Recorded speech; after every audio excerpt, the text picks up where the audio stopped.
Hello everyone, welcome to my General Hospital official channel. I hope everyone is having a wonderful day. Before we begin, please hit the subscribe button and give this video a thumbs up. Will the most heinous GH member be punished?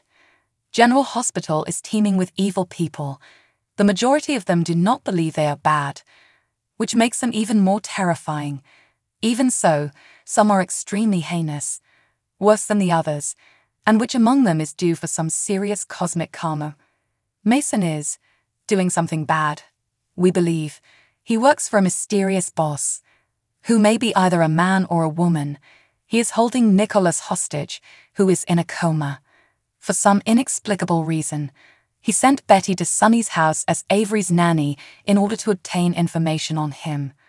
In order to achieve anything, he is a horrible person. However, less than 2% of you care whether or not he is punished. 4% of those polled have their sights set on Esme. She has yet to be punished for what she did to Trainer, Joss, and Cameron. Not to mention courting Nicholas, deceiving Spencer, and conspiring with her deadly Papa Rian. Instead of incarceration, she received the world's cutest kid, Laura's, friendship, and a job with Alexis. Where has the justice gone? Sasha's doctor should be taking care of her, not making things worse, according to 18% of respondents. He's drugging her because Gladys, Bonnie Burrows, is blackmailing him. That is not only against medical ethics, it's a crime. However, a winning 76% places the most of the blame directly on Gladys. She coerced Dr. Montague into drugging Sasha into psychosis, just so she could continue stealing Sasha's money to pay off her own gambling bills. Gladys is the villain, and Gladys deserves to be drawn, quartered, tarred, feathered, flayed, and oh yeah, arrested. The author's views on GH are entirely his own. They're appropriately nasty, very humorous, and usually spot on. When it comes to General Hospital, every fan, including Soap Hub, has an opinion. We sat and watched the good, the terrible, and everything in between for 5 days, and now we bring you a quick overview, as well as a witty assessment, of the GH week that was. It should come as no surprise to you that I believe Jane Elliott, Tracy Elliott, ran away with the show, not just the Thursday and Friday episodes, but the entire show. If you find someone who performed better, please let me know in the comments, and if you plan to say Sophia Matson, I'll have to acknowledge that I don't see a lie being uttered. And here I thought Gregory having ALS was all about Gregory, but it was clearly all about Finn. That was my error. Cody, the unamused emoji was designed exclusively for use while addressing your misbehavior. Is it just my hearing, or did Austin's and Mason's boss change gender between the last time he was mentioned and Tuesday's air show? What a letdown. And here I've been made to believe that girls rule the world, or at least a small portion of it known as Portok. That being said, does the fact that the replacement writers have determined for definite that the leash holder is a guy suggest that they also know his identity?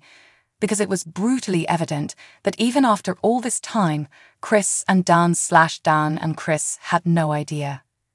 I'm still puzzled as to why Betty Boop is still alive and well after slapping Ava's Maura West taste out of her mouth and threatening her loved ones. Madame Jerome shot Connie to expletive, for all she did was breathe in her immediate direction.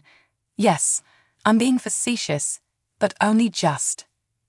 Is the objective to make me hate Molly? Because I'm very sure I detest Molly now, and I was never a fan to begin with. The writers are going out of their way to put up Valentine, James Patrick Stewart, as a red herring in the Who's Out to Get Anna storyline, to the point of annoyance. What I wanted to hear /see was Curtis. I'm being hypocrite Ashford having to acknowledge to his father that he's allowing a mob boss conduct rigged poker games in the back of my club because she did him the favor of searching down his medical documents. On the Essolon video podcast, they had a lot to say to the audience and to each other. On this week's episode of Maurice Bernard's video podcast, State of Mind, he sat down with former castmate and old friend Sean Cannon, who played AJ on the ABC drama, and now plays Deacon on The Bold and the Beautiful. They discuss their GH days, Correct Kid, Cobra Kai, sobriety, and much more. Seeing Kenan, take it one step at a time. Kenan made his acting debut in 1987 as an anonymous character in the TV series Werewolf. The lead was John J. York, who later went on to play Max Scorpio on GH. Kenan learned about an approaching audition for an actor to play his then GH character, Jason's brother, A.J. Quatermain, on the daytime soap via a friend, Steve Burton, Harris Michaels, Days of Our Lives, in 1993, and the rest, as they say, is history. Fans watching this week's program will know they're in for a special treat from the start, as Sean Kenan presents his longtime pal with two incredible one-of-a-kind gifts crafted by artist Gustavo Vasquez. Following that memorable moment, the duo moved on to more serious topics, such as Kenan's issue with alcohol and how he overcome it. Bernard quickly commented on his friend's appearance. "You've been sober for 2 years. Obviously, this is why you now resemble Rock Hudson. I was going to say Brad Pitt, but you look like an old-school movie star. And I believe that has a lot to do not only with not drinking, but also with how you feel about not drinking." Kenan responded without hesitation. "I agree with you. I'm not sure, but somewhere along the way, I made peace with things." The actor became more open. "I think a lot of my drinking was self-medicating, dealing with social anxiety and other issues. The issue is that it's like trying to catch a tiger by the tail. It works for a short period of time and then stops." The four-time novelist said he finally heard what he needed to hear from his wife, Michelle. "I have put everything into this," my wife said to me, "and God bless her for her patience and love. Please don't tell me I chose the wrong horse."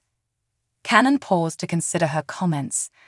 "I told myself that I wasn't going to deny her the life she deserved because of my inability to get my ** together.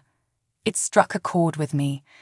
Changes did not occur overnight, but once he took a step in the correct way, his life began to open up. It was like the clouds parted because, once I stopped drinking, it was like the universe opened up to me," he described the experience. "It was insane. I recall how horrible the year 2020 was for so many individuals due to the pandemic. I'd just been without drinking for a few months. What occurred next was incredible. My 2020 was doing back-to-back Bruce Willis films.